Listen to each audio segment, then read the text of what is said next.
Hello. Hi. Hello, everybody. I've really come to love that hold music that we've got at the beginning that I do a little dance to every time. I know. I was like doing a few shoulder shrugs, very middle-aged dancing. I like it. Fun. That was great. It's usually like 3, 2, 1, go. Yeah, we like vibe. This one. We don't do any of that nonsense. We ease into it. We're here for the relaxed approach. Hi everyone, thank you so much for joining us for episode 4 of Perfect Pair. So Perfect Pair, as you will know, is the webinar series that Caroline and I co-host, where we bring together experts in their respective disciplines to talk about their favorite software tools. What piece of technology do you love to implement in a company, and why is having a fractional or a service business alongside it really great for getting a return on investment in that tool? So for those of you who don't know me, I'm Millie Barker. I'm a fractional COO. My company is called Pay As You Go COO, and I work with early to mid-stage founders on their strategy and operations. Basically, I get shit done. That's how I like to describe the work that I do. And my co-host is Caroline, who will introduce herself. Thank you. So I'm Caroline Sumners. I am a fractional CMO. So I work with startups, small businesses, developing marketing strategy and then implementing marketing strategy. I've been in marketing a long time, but fractional for 10 years.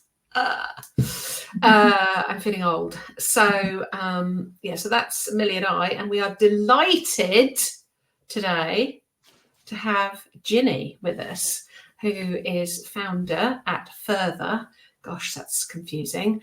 But she's going to Ginni's going to give a little intro, and then we're going to get down to it. I'm very excited to discover what tool Ginni is going to talk about. This is almost like our little Christmas present to ourselves, isn't it? Really, we get ridiculously excited about this. I mean, we should probably examine ourselves because of that. But anyway, so Ginni, over to you. Thank you. I really hope I deliver and that this gift is everything you were hoping for.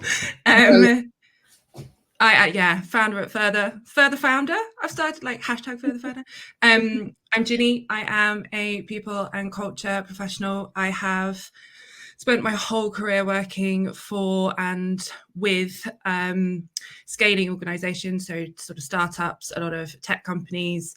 I'm excited to be here talking about fractional support and tooling. I have worked for a couple of software companies as well, so I've got some SaaS industry bias to bring, some sassy SaaS industry bias. And am I doing the big reveal? Yes. What is present? Millie, you said favorite software. This can be my favorite piece of software. It can also be an absolute bugbear, which is sort of why I picked it. So I'm here to talk about applicant tracking systems, commonly shortened to ATSs. Within the people space, I think there is just software in general, right? I've worked in very tech-enabled environments where you look around and you're like, hang on, this tech stack is bloated. And I think that in the people space, that can happen where you end up having specific tools for specific bits of functionality. The way I sort of look at things, and also the way that I partner with all of my clients, is to think about the employee experience as a sort of connected journey with different stages, in the same way that companies that are customer-centric should be thinking about moving customers through a sort of life cycle. I think about optimizing for those different stages.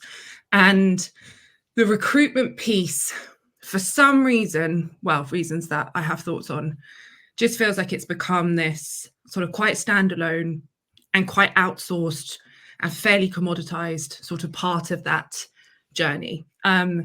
So that's part of my argument as to why I think there's some really great work to be done there, but why it's also really important to have the right implementation and be working towards the right sort of metrics when you put in an applicant tracking system. So I think the consultancy that should come with that is someone who is a people-centric professional. Interesting. And like I as a COO, I tend to work with a lot of chief people officers. I always talk about that triangle of foundation for good business success, which is your operations. What are you trying to do? Your finance, you afford to do what you're trying to do, and your people function. Like, how are you motivating and incentivizing people to get the best out of them? And so I'm really familiar with implementing applicant tracking systems. Caroline, have you worked with one before? Do you know like what? I haven't. So I was going to say, for the people that maybe don't know or haven't worked in an organisation with an applicant tracking system, what at its simplest, what is it? What does it do for an organisation? At its simplest, and I think at the sort of lowest common denominator of implementation, it's a tool to help with volume, really. Ultimately, it's to deal with applications. It's to be able to centralize all of the candidates that you're talking to for roles that you are currently hiring for.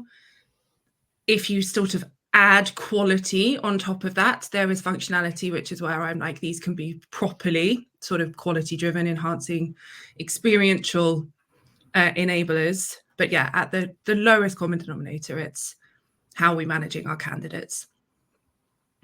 And is there a certain sort of size of organisation that would need an?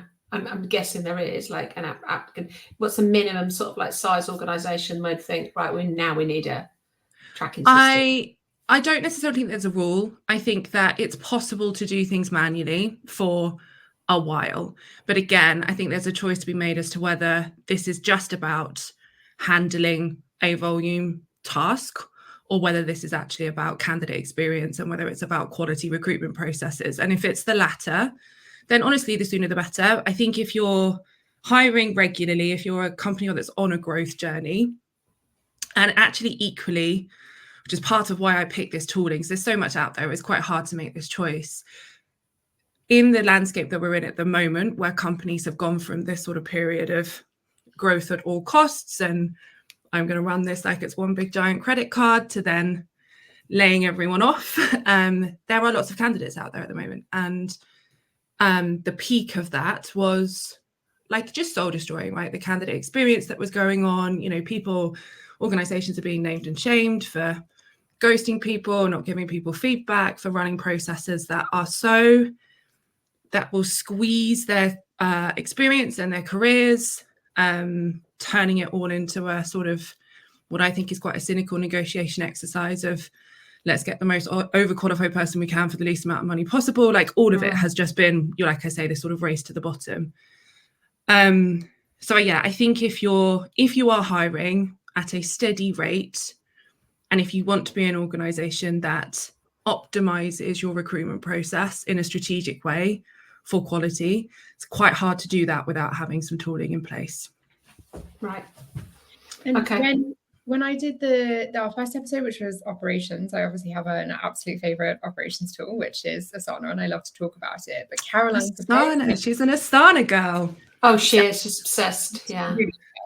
But when Caroline did her episode, which is on marketing, she chose email marketing tools in general, but didn't have an actual specific Interesting. preference. Do you fall on the Millie side of having a specific tool that I'm obsessed with, or the Caroline side of like applicant tracking tools in general? I think that there are some really great examples out there, and the specifics that have functionality that I would call the game-changing stuff. So if it were me, and I have been in a position where I have had an internal talent function, I've had a head talent acquisition, we've run recruitment processes ourselves, and the goal has been to create the most quality interview process you can, right? Which puts a lot of emphasis on assessment. The harsh reality is, and this is, there are going to be lots of hiring managers out there that don't want to hear this, but a lot of the ways that businesses look at how successful and high quality their hires have been is to ask managers a question, which is, would you rehire this person? And that question is so loaded with bias, because what you're essentially asking a hiring manager is, do you back your ability to recruit? So you're not really necessarily asking the right question. And I was recently at a huge HR conference, and as a room full of talent acquisition professionals at a talent acquisition summit, bearing in mind I have co-founded an organization that has a recruitment arm, right? I believe that there are ways to do this stuff really well. And keynote speaker says to the whole room, put your hands up if you think that the hiring managers that you recruit for are good at interviewing and assessing, and not a single hand went up, which is shockingly bad, right? And it's a very safe space, right? Like that's a room full of people that all share the same sort of experience. And so what I believe is the functionality you should be looking for, and the ones that I really like are, there's a company called Pinpoint. There is a platform called Lever, it's American, that's really pretty comprehensive. Team Taylor, there's lots of good examples out there. There are also some guys that I know at a company called Screenloop who are doing some quite cool stuff with like tech applied to this notion of how do we assess really effectively. And what I would be looking for is practices that are built in, like basic things. Hiring managers don't see candidate feedback until everyone's done it, so they can't bias each other. Anonymized CVs, randomized so that things can be as unbiased as possible. Scorecards, things that make things the right blend of what I call sort of science and art, and that are designed not to do what I think the recruitment industry as a whole has become obsessed with, which is just pace. Like we'll hire as quickly as possible. Obviously, you don't want to lose great candidates and you want to move quickly. I'm not saying that the right thing to do is hire really slowly, but it should take the appropriate amount of time to do a good job. Or we're going to do this incredibly cheaply.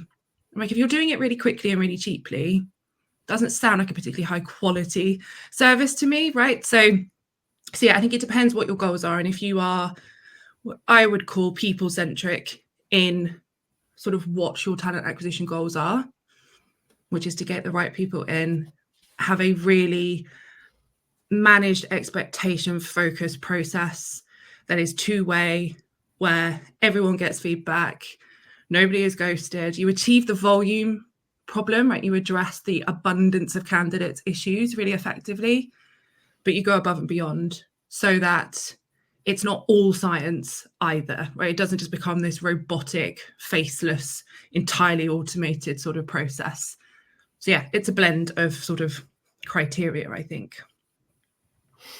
Wow, that's fascinating, because actually just thinking about past jobs where I've been the hiring manager, I got no support like that whatsoever in the organisation that I worked for. We clearly didn't have an applicant tracking system. And by the way, it was a huge organisation. So interesting. Anyone can look at my LinkedIn profile and see who it was. So,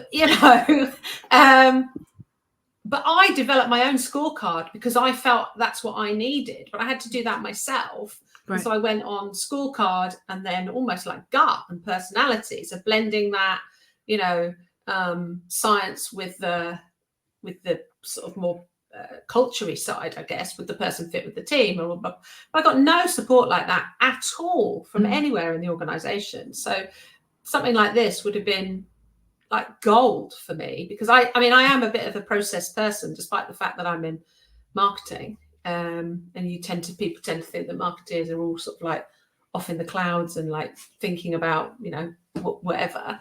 People get the same thing. We get the same thing. Yeah. More soft and fluffy. Yeah. But that would have been so interesting had we had that kind of structure, because I don't even know if my scorecard was correct, right? For assessing, I was thinking, well, I'll do some sort of scorecard for the things I know that we need. But from an HR perspective, was that the right thing to be doing? Was I even scoring the right things? I mean, so just left out on your own. That's why you can't hire, right? Yeah, it can become paralyzing. It really can. Yeah. And I think there's what I'm hearing a lot of at the moment, where there are lots of people who are becoming or had become at points just really sadly quite desperate, right? Like I've been out of work for so long, I will take something that's going to put my salary back by 20k. And I think there are there is a whole ethics conversation, right, about whether it is commercially savvy and advantageous to, take advantage of that situation or not. But a lot of I had a conversation with someone fairly recently who said they are a professional within a very specific niche, got a huge and impressive career behind them. And they were interviewing for, it was like a sort of non-exec board seat position. And the individual who was speaking to them, and this happens with CVs a lot as well, right? The CV task now is design your resume in a way that is the most parsable document for whatever generic system is going to be the gatekeeper to whether you can have a conversation with that company or not, instead of it being, how do you make this the best expression of a human being? So when I've managed recruitment professionals before, it's always been find the skills, find the transferable skills. If it's all just optics level, it just becomes, this really pure science in terms of this sort of really robotic experience.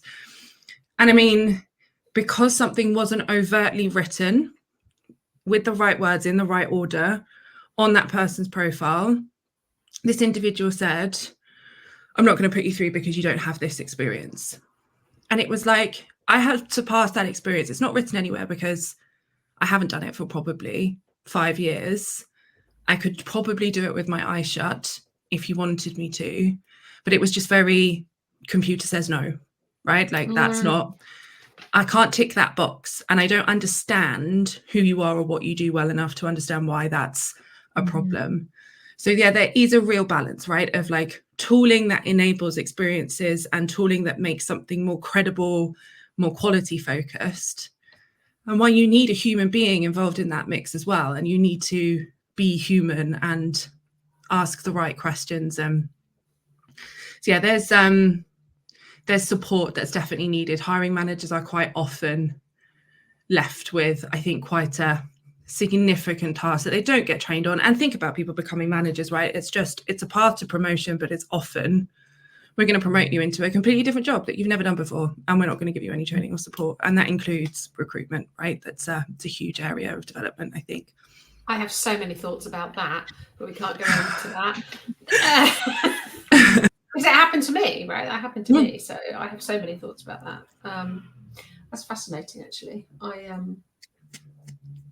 I remember my first ever startup that I hired for. I don't know, Ginny will remember this because Ginny helped me with the first ever startup that I worked in. So first ever company that I went into after I left Amazon was a startup. And I went in as COO and luckily had the support of Ginny there to help me navigate a lot of the things that were going on in that company. But I trained in hiring at Amazon. So you have to be at Amazon before you're allowed to interview anybody. So you have to go through, can't remember because it was almost 10 years ago now, but a bunch of different training sessions to learn how to ask the right questions, to get the right things out of people. And being such a massive organization, they're obviously very concerned about not asking the wrong things, not accidentally doing XYZ. You have to prove all of this. And it did some of those good things, like you don't share, you're not allowed to talk to anybody about the recruitment loop until everyone has done their loops and you come together and then you share the feedback. You're not allowed to bias anyone. You can only ask questions from this big bank of questions that are, I don't know, tailored to make sure that you're getting the best out of people. And I don't know if you remember, Ginny, we were hiring for someone in that first startup that I went into. And I remember coming over to your desk and saying, she just asked someone a question that's illegal. She just asked someone, I don't know what to do. I don't know what I'm supposed to do. That you can't ask these things in an interview because that's a protected characteristic and you can't ask people things about this. And it's like, with founding a company, you don't go through a process where they teach you what you can and can't, even legally, ask people. You should go and educate yourself, but also you're building a product, you're building a business, you're seeking investment. You don't have time to go and find out what's employment law in the UK. And being able to work with someone like you who is able to say, look, I'm the expert in this thing. I don't work with you full time. I just work with you a little bit in this business. I'm the expert. Listen to these things that you can and can't do. And I cannot overstate the value of that experience in helping me as a COO be able to say to this founder, please never do that again, because Yeah. I mean, again, we probably don't have the time to go through all of the things that I've seen and heard in candidate feedback written down. Subject access requests are a thing. Yeah, I mean, yeah, there's some really bad practice out there. I think the way that you, as an organization, would best divide then sort of conquer is by saying, okay, we need, if the tooling is there to free up human beings from doing things that are not where human beings can add the best value, and is also designed and implemented in a way that is optimized for the best quality conversations, and also understands that there is a process, right? I always talk about recruitment and selection being two different things. You recruit, I believe, through your employer brand.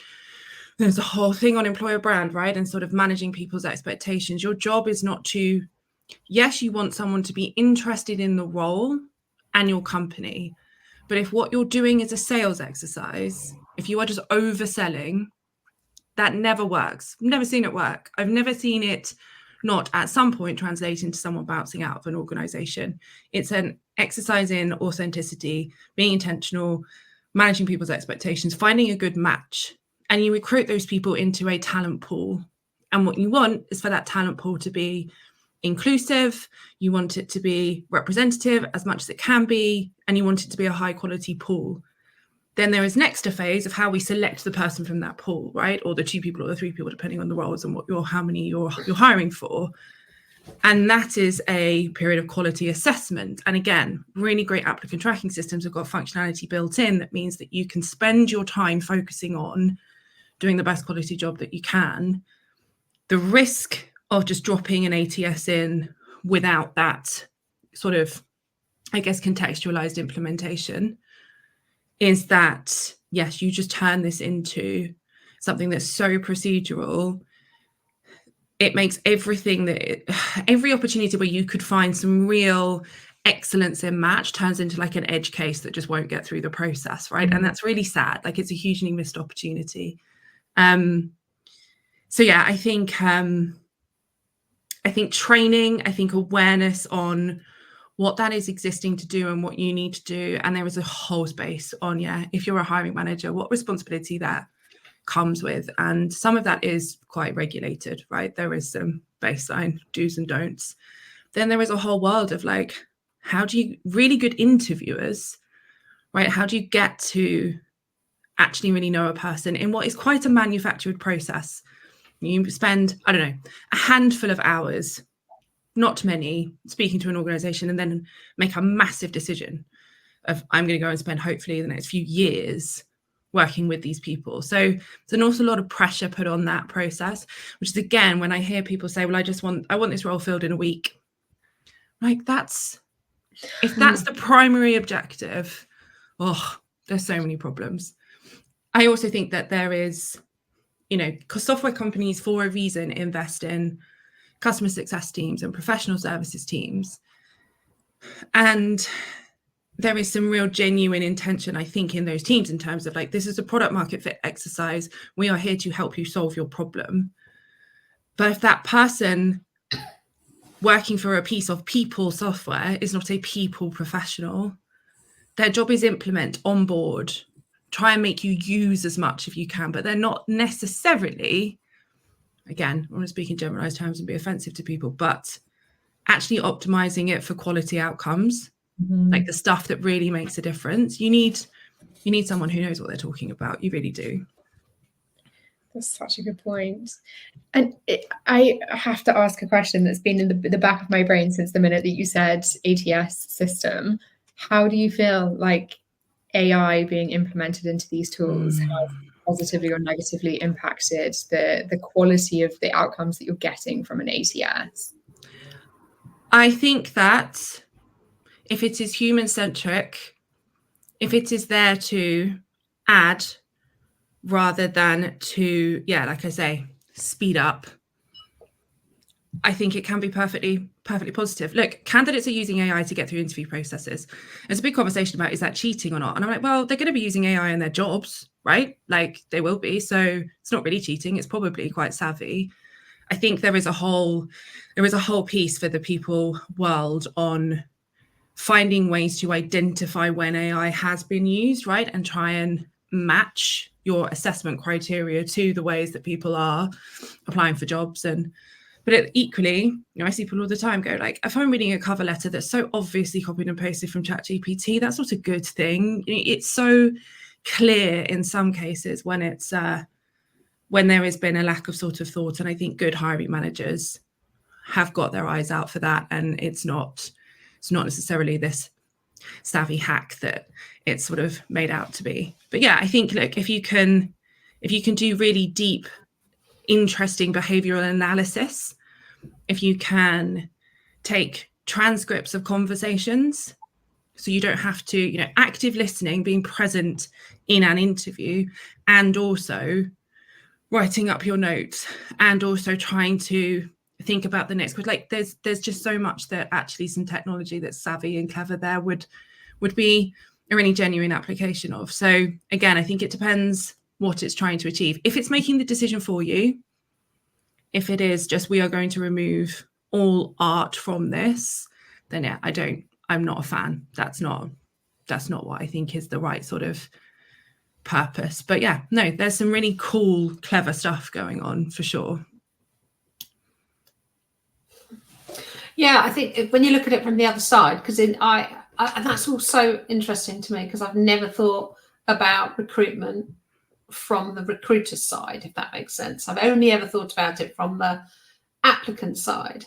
I mean, even though I've been fractional for the last 10 years, there are times when some of the roles you have to apply as if you are an applicant, right? And some obviously are a different process. They're like, you're more of a consultant, they want a conversation. It's a different, but there's been times where I've applied for roles in the last few years and I haven't even got a response, and I've thought, well, hang on a minute, how can that even be possible? Because I've got this and this experience, and just what you were saying about, it's never occurred to me, honestly, to think about how that is looked at.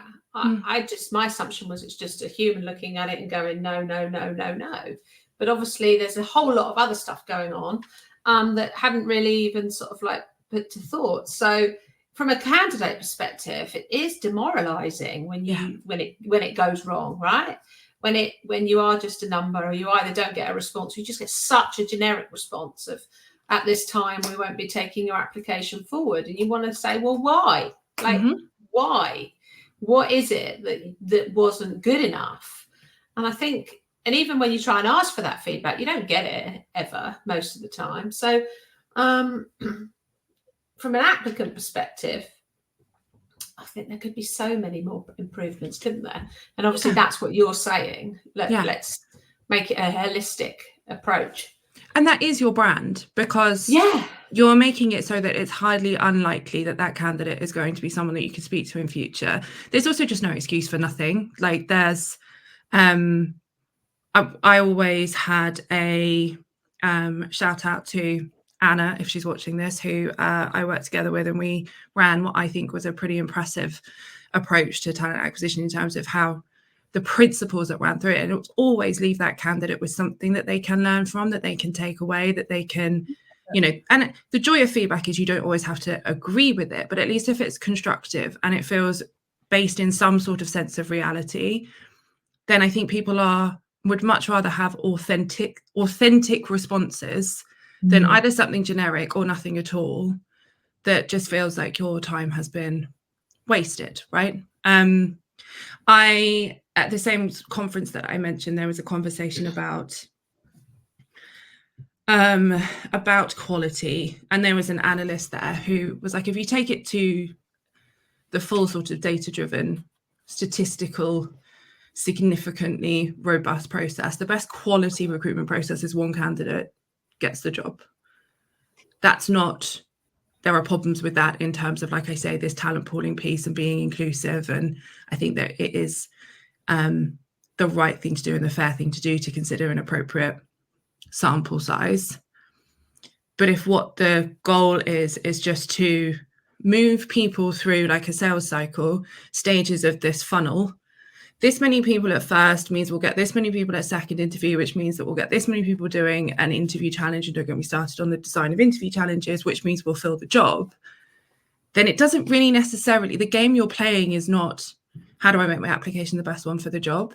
it's a rigged system, right? Where it's just, how do I optimize for whatever that funnel set of sort of criteria is based upon. So yeah, I think for candidates, it is incredibly soul destroying, and particularly in a sort of jobs landscape like we've seen recently, where there's just so many people. And yeah, I would work with companies to encourage them to not default to, yes, turning that into this sort of abundance issue, into how can we just make this a volume play where we handle things as quickly as possible, we fill roles and we don't get back to people, and it becomes a very robotic process. How do we, even in the face of increased volume, still sort of optimize for quality for the organization and for the candidate? Yeah, it's such a dual-sided process, but I think it's very easy as a founder of an early stage business to think about it as being your process, not the candidate's process. Because you've lived and breathed this thing that you've built. You've built it to the point where you're able to actually hire someone. That in itself is a massive achievement, and you've had to be incredibly single-minded to be able to do that.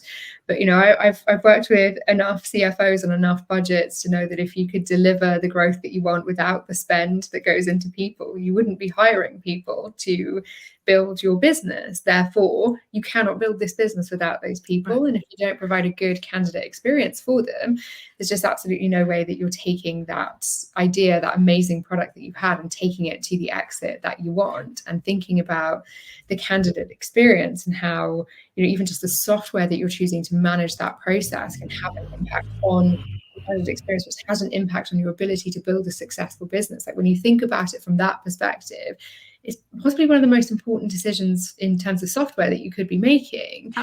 And I had never thought about it with that depth before. And I'm someone who's hired a lot of people with a lot of founders. It's fascinating. We all remember our interview experiences with organizations. You don't, there is no recency bias for that stage of the experience. And also it is, like I say, it should be a connected strategy. It starts with how you do your employer brand. And I think if there is a sort of silver bullet there, it's, like I say, prioritize authenticity and talking about the things that you're working on in a way that owns with authenticity that piece and doesn't try to sort of skim over it. Salary transparency is just, I don't know, I've actually stopped. It's a shame because I see some really interesting roles on LinkedIn, but no, if there's no salary, I'm not sharing it. I'm done. Or equally, such an insanely broad bracket that it's like, are you just trolling us? This and then that recruitment experience and what you learn about those individuals should absolutely connect to how you onboard those individuals and enable them, right? It shouldn't just be this, we'll take this section, carve it out and turn it into this, like I say, sort of commoditized race to the bottom experience. There's no need to, even if you're overwhelmed with volume, there is a way to handle that with sort of pride, because all that then happens is, there are sort of self-professed sort of progressive people types out there at the moment who are rejecting the notion of people centricity, right? And they're saying, and I think it's a reactive move because of what's happened and the way that a lot of quite, what I think, short-termist, purely quantitative names, salaries next to them, high to low on spreadsheets, cut out the fewest for the biggest lack of burn, burn savings. And I think that the indirect cost of those decisions aren't quantified. And there are just people in leadership positions that really ultimately are making decisions quite ruthlessly without understanding that, like, people debt is a thing that lingers in your organization. And when, there are some narratives that I see on LinkedIn that are, if you are a survivor in the wake of a layoff, you need to buckle down, do three people's jobs, don't complain, find extra energy to impression manage and suck up to your boss. Like, just horrible stuff that's just, hustle culture at its worst, right? But if you're saying that to the people that are there, if you're creating that culture, And then in a few months, you need to hire again, and you're going to hire people into that culture, and your hiring process is going to be the least people-centric version of it. I just don't understand how that's optimizing, exactly as you say, for growth or success or getting back to something that feels more healthy and sustainable. The short-termist thinking is so naive, and I haven't seen a case where it works either.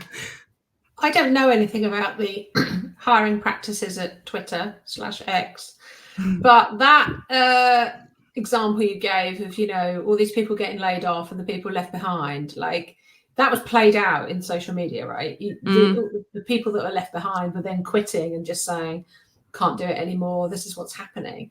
And I struggle to understand how an organization such as that right now could ever hire anybody, right?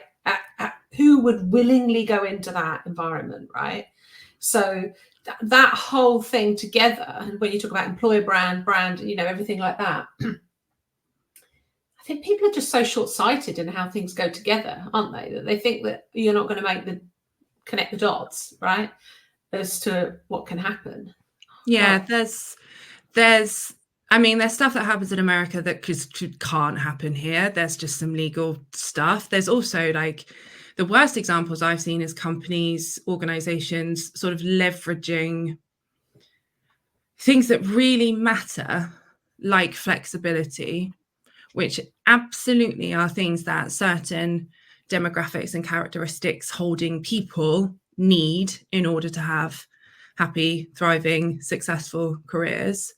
And the ultimatums, right? Like, we're doing this, all of a sudden, this flexibility that we have had baked into our culture is being removed. And you have X amount of time to decide whether you can continue to work this way or not. And I'm waiting for a discrimination case off the back of that, right? That's forced layoffs. That's trying to flush out a way to reduce your salaries. And I think if that's the sort of approach you're taking to retention, and look, some organizations, don't get me wrong, like I have been within an organization where it's had to make layoffs, and there is a way to do it that is fair and the best version of something horrible it can possibly be. That's not what a lot of businesses are doing. They're rejecting all of that and just going, we'll just do what we basically have to do and nothing else. I think if that's what that version of difficult decisions is what you're deciding to do, it says quite a lot about the standards that are going to be in place when it comes to trying to bring people back into your organization.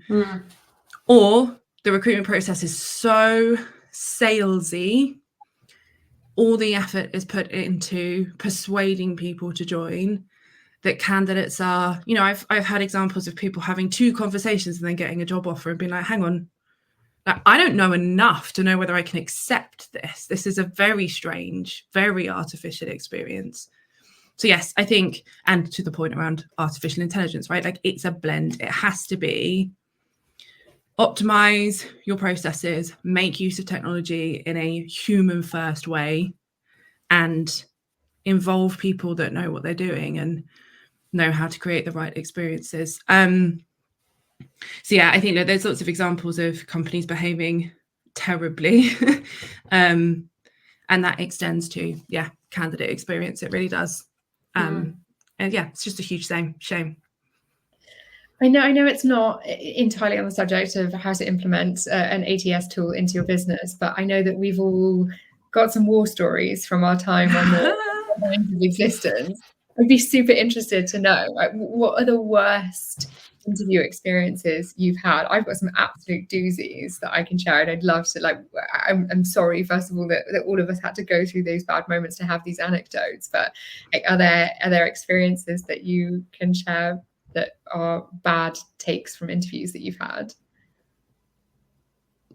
One of you go first. I've got so much running through my head. I'm like, how do I? Millie, you start, Millie. I've got a laying off story, but I've got two, one interview experience and one which is the most hilarious piece of feedback that I've ever received that I just cannot get out of my mind at the moment.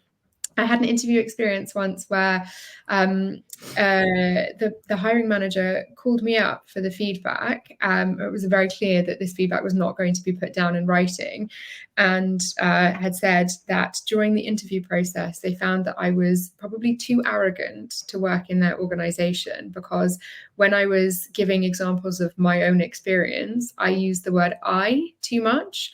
And they didn't have that problem with any of the other candidates. The two other candidates in the process were both men. And I cannot help feeling like the idea of a woman owning her achievements for this business was so horrifying. How are you supposed to refer to your own accomplishments? What, like you've got a split personality? I don't understand. That's insane. An early stage operations person, you are the only person getting that shit done. It was just me. What do you want me to do? Lie about the fact that I worked with a bunch of people? Then they'd probably say to me, you haven't had direct ownership of enough of these things. My dad was arrogant for admitting the fact that I'd had direct ownership of these things. Yeah. And then the second is the best piece of feedback I've ever received in my entire life was actually somebody sent me a text message after a date that I went on, and they said, bit of feedback for you. I thought you were 90% wow, 10% whoa. Interesting.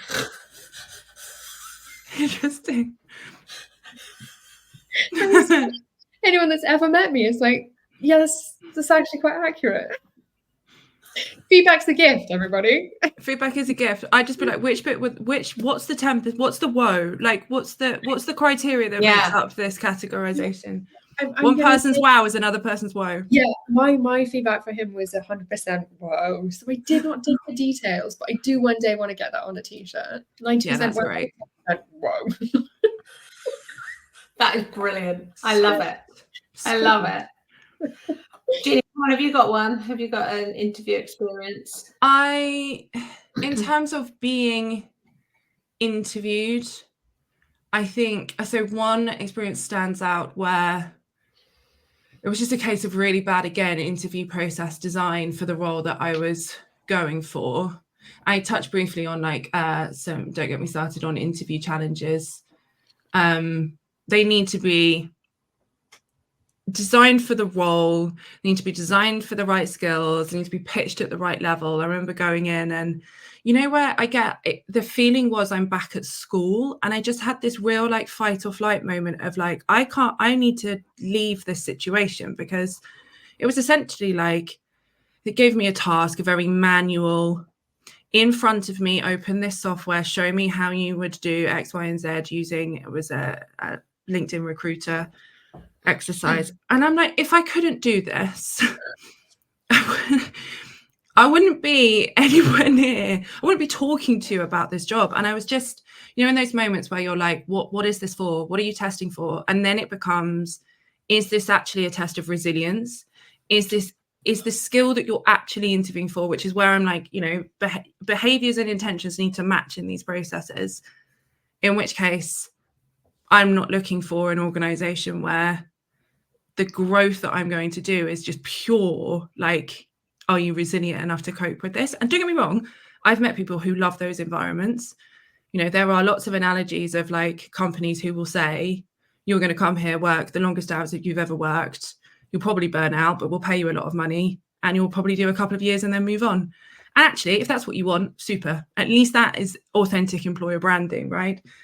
But yeah, that was not what this was presented as. And the experience that I had in the interview was, not aligned with everything that they were selling. So there was a moment where I persisted for a while, but I didn't do the whole thing. I called it and said, I think this is the wrong job. And then on the other side of the fence, I mean, comments about how attractive people are, comments about what people are wearing. I've seen it all. I have seen it all. And when you're like, do I really need to have this conversation? Do I really need to? There is an example where someone was being interviewed for a very senior role in an organization I was consulting for, and one of the final conversations was with a guy on the board, and he was basically trying to work out if she was going to have another baby, but in a sort of very like how many bedrooms are in your house, and what does your other half do for a living? And you like, and I'm like, what is going on? Like, yeah, there's horror stories. Someone should write the book. Yeah. They might actually have. I'd read it. I'd absolutely read it. My interview story. I think the worst, especially when you're in marketing, is that they often ask you to write a marketing strategy and pitch it, right, and present it. And one organisation I went for and sometimes it's just a little project, say it's like a little event, and how would you promote it or whatever. And I guess that's maybe reasonable. But one organisation I went, they wanted me to write and present the marketing strategy to them. And when I refused and said no, because that's actually what you're employing me for, and actually I cannot write you a marketing, well, the hours that would go into writing you a marketing strategy for an interview are, is one thing, and that's an unreasonable amount of work to ask someone to do. And B, I haven't got all the information internally about the organization in order to write that, right? And so you're setting me up for failure, or you're setting me up to take my work for free. Which obviously we know happens all the time. And so I refused, and obviously that meant I was booted out of the process, which is fine because I wouldn't want to work for that organisation. But I still see too many times that is still happening, that people are asking for an unfair amount of work to be done as a test of your skills. Yeah. And by the sound of what you're saying, Ginny, is that actually if you set it up correctly, you don't have to do that. I am a big test believer. It in other ways. Yeah, right? Exactly. I think the question design and how you assess is an art. And I think that giving people a realistic preview of what the role is going to be is a gift. If you design it to be a test and you're trying to catch people out and you're being cynical about it, that's the wrong way to think about it. I think there should be, it's not real. This is not an actual situation. We cannot use this. We cannot apply this. We're not going to steal your work. I do know organizations that will pay people for their time, right? If it's particularly like, I think, a really big strategic leadership role, not giving that person that opportunity to experience something that is otherwise in conversational terms a theory until you turn it into an experience. There's nothing wrong with that in theory, but how you design it is really important. I also have seen, I've known, well, we'll give it to them at midday on a Wednesday. And then the hiring manager will say, right, put them in on Friday. If they really want this job, they'll do it. And again, it's like, is this a resilience test? Do you want to just make them do a Tough Mudder and then offer them a job? Like, this is, give them the time that is appropriate. They're in full-time employment, right? And or giving, menial, comparatively low-level tasks to really experienced people, or vice versa. Right, you're at this level of your career. We've interviewed you. We've asked you all these questions. We've understood what your skill set is. We're going to give you something that is so onerous and so likely that you're going to go to ChatGPT and ask it to do it for you that it's not. Like, there's so much nuance in that. And the lazy 30, 60, 90-day plan, please. Like, I hate it. Yeah, it's not. It's just that was public sector, by the way. That was public. That did that, so that wasn't even a private company. So interesting.